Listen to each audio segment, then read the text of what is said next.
आप देख रहे हैं राज समाचार। गौतम जी, किन किन मुद्दों को लेकर आप यहाँ चुनाव लड़ रहे हैं और किस पद के लिए चुनाव लड़ रहे हैं? मैं प्रेसिडेंट पद के लिए चुनाव लड़ रहा हूँ इसमें जी। और मुद्दे हमारे ये हैं कि जो जूनियर्स हैं उन जूनियर्स के राइट को प्रोटेक्ट करना, जूनियर्स को प्रमोट करना और जूनियर्स की जो नीड है, बेसिक नीड है, लाइब्रेरी अपडेट करना, आपकी ई लाइब्रेरी मेंटेन करना, उनकी सीटिंग जो है वो प्रॉपर करना।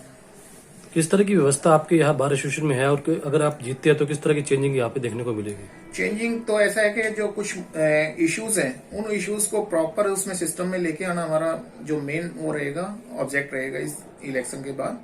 और जो भी हमारी लीगल फ्रेटर्निटी के बेनिफिट के लिए या जो हमारे सीनियर्स वगैरह जो हमारे को सजेस्ट करेंगे उनको प्रॉपरली वर्किंग में लेके आना। सर, कैंटीन की व्यवस्था यहाँ पे नहीं है। अगर लिफ्टिंग की बात करें तो जो बुजुर्ग है वो ऊपर चढ़ नहीं पाते हैं, तो उनके लिए किस तरह की व्यवस्था आपके द्वारा की जाएगी? जो आप लिफ्ट का इशू रेज कर रहे हैं, लिफ्ट के लिए हमने प्रोविजन इस बिल्डिंग में ऑलरेडी छोड़ा हुआ है।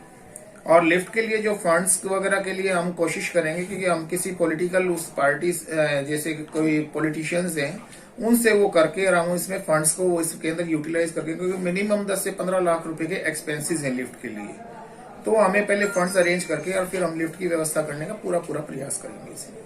सर, सफाई की बात करूँ तो सफाई व्यवस्था भी यहाँ पे चरमरी रहती है। मैंने कई बार यहाँ से एंट्री करते हैं तो ढेर लगे रहते हैं कचरे के। तो अभी तक कोई जितने भी पहले प्रधान बने अभी तक उसकी तरफ किसी ने ध्यान नहीं दिया, तो आपका क्या रहेगा सर इसमें? विदाउट कमेंटिंग एनी मतलब प्रीवियस प्रेसिडेंट के ऊपर मैं कोई कमेंट ना करके मैं ये विश्वास दिलाता हूँ कि जो हमारा सफाई व्यवस्था है या चैम्बर्स की जो प्रॉपर वो है और जूनियर्स की जो प्रॉपर सीटिंग है उसको मैं प्रॉपरली मैनेज करूंगा। और जितनी भी मेरे से जो लीगल फ्रेटर्निटी उम्मीद करेगी उन उम्मीदों पे मैं पूरा उतरने की कोशिश करूंगा। तो इसके अलावा क्या अगर बनते हैं तो क्या क्या तरह किस तरह की आपको चेंजिंग यहाँ करवाएगी? चेंजिंग 2-3 इश्यूज होते हैं, जैसे प्रेसिडेंट का बहुत ज्यादा वो तो है, ये नहीं है क्या प्रेसिडेंट के पास बहुत ज्यादा पावर्स आ जाती हैं। ये सिर्फ क्या है कि जो हमारे वकील भाई हैं उनमें से एक को बीइंग अपना रिप्रेजेंटेटिव बना के जो बार और बेंच के बीच में कई बार वो खटास आ जाती हैं और आ जाती हैं, कुछ इश्यूज ऐसे होते हैं, वो हम उसको प्रॉपर करें। और उसके अलावा जो हमारे किसी वकील भाई को कोई समस्या हो जाती है उसको हम मीट विद करें। पिछली परियोजना में लगभग 400 गमले एक संस्थान ने बार एसोसिएशन को दान दिए थे। जी जी जी। और वो कुछ दिन हर चैम्बर के बाहर 1-2 मैंने देखे भी थे रखे हुए जी, लेकिन उसके बाद वो कहीं दिखाई नहीं दिए।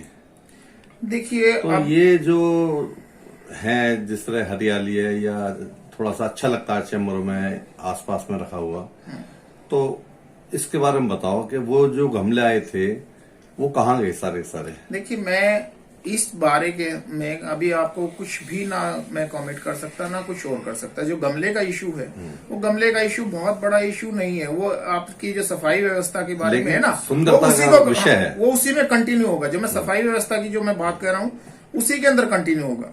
और गमले की मैं आपको 2 चीजें और बताता हूँ। गमले कॉरिडोर के अंदर यहाँ पे कोई पौधा नहीं पनप पाएगा।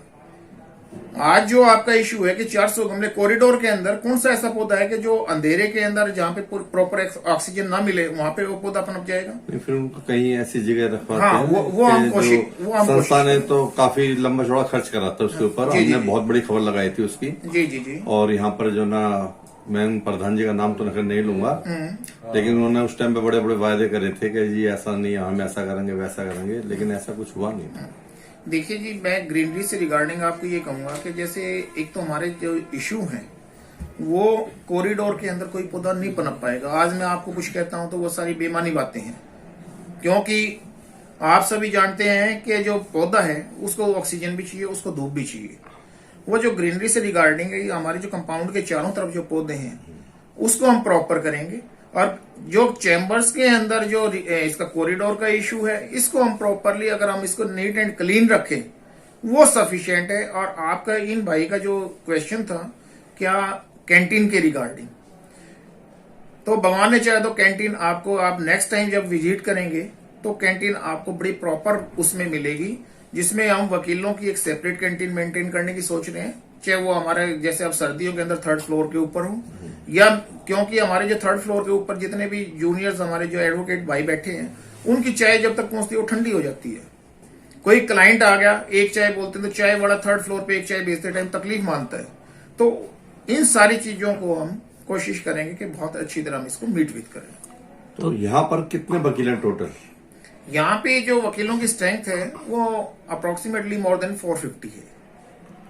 और जो जिनको वोट डालने का अधिकार है वो कितने हैं सर? वो 392 392। जी। तो सर लोगों वकीलों से किस तरह की अपील आप करना चाहेंगे वोटिंग के बारे में? वोटिंग के बारे में मैं कहता हूं कि देखिए ये डेमोक्रेसी का एक पार्ट है। वो अपने नीट एंड फेयर जो उनके दिमाग के अंदर है वो बगैर किसी के प्रेशर के अपना फेयरली यहाँ पे आके पोलिंग करें। जो भी कैंडिडेट उनको बहुत अच्छा लगता है उस कैंडिडेट के फेवर में करें। और मैं मेरे लिए अपील करता हूं कि जो वो मेरे से उम्मीद कर रहे हैं मैं उनके ऊपर पूरा उतरने की कोशिश करूंगा पूरी। लेकिन वोट जरूर डालें। वोट जरूर डालें।